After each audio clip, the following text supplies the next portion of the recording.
From Langhorse Field here on the campus of Elmhurst College in Elmhurst, Illinois, I'm Pat Coleman, and this is my D3 football report as the Blue Jays got the 2013 Division III football season off on a strong note, defeating Loras College by the score of 35-9. It was actually a bit of a struggle in the first half for the Blue Jays, who trailed for a significant portion of the first half. Louis Oswald with a 30-yard field goal for Loras gave the Dewhawks a 3-0 lead, which held up until 3:33 remained in the first half, when a touchdown run by Camilleri gave the Elmhurst a 7-3 lead, which they would never relinquish. Tough first half, I mentioned, just 168 yards of total offense in the first half for the Blue Jays, but their third quarter came out strong. Started with a strong play-action deep strike to Chase Hamby to set them up in Dewhawk territory. Josh Williams, the younger brother of Scotty Williams, the Gallardi Trophy winner from 2012 for the Blue Jays at running back. He had 6 carries for 40 yards on that drive alone, and then it was finished off by a touchdown pass to Will Caspers, the tight end, to make the score 14-3.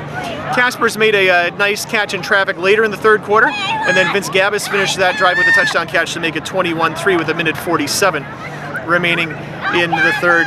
Loras added 2 touchdowns in the fourth quarter, sandwiched around a Loras touchdown that with a failed extra point to make the final score 35-9. 51 carries for 302 yards was the total on the night for the Blue Jays, and that's 25 carries in the second half for 161 yards of total offense, and that includes a 5-yard kneel down out of the pistol to end the game. 488 yards of total offense as the second half was much stronger on the offensive side for Elmhurst. Elmhurst had many chances, several chances that they were unable to capitalize on in the first half.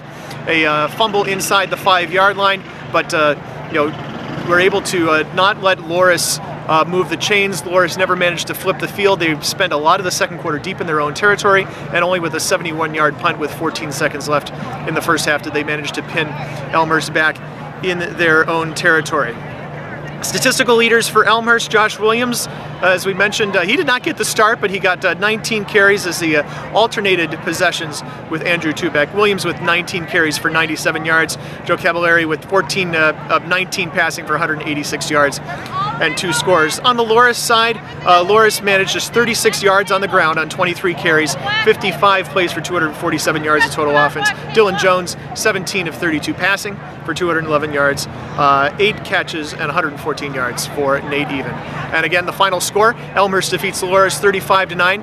That's my D3 report, and I hope to see it on D3football.com. And don't forget that that's how you guys can do this too. You can have your own post-game report at the end of games. You can film it with your iPhone, you can film it with a video camera. Just make sure that you introduce yourself, shoot it horizontally like I just did, and tell what happened in the game. Give a little bit of the flavor and a little bit of the picture of what's going on around you. Shoot it at the stadium and end it with, "That's my D3 report," and I hope to see it on D3football.com.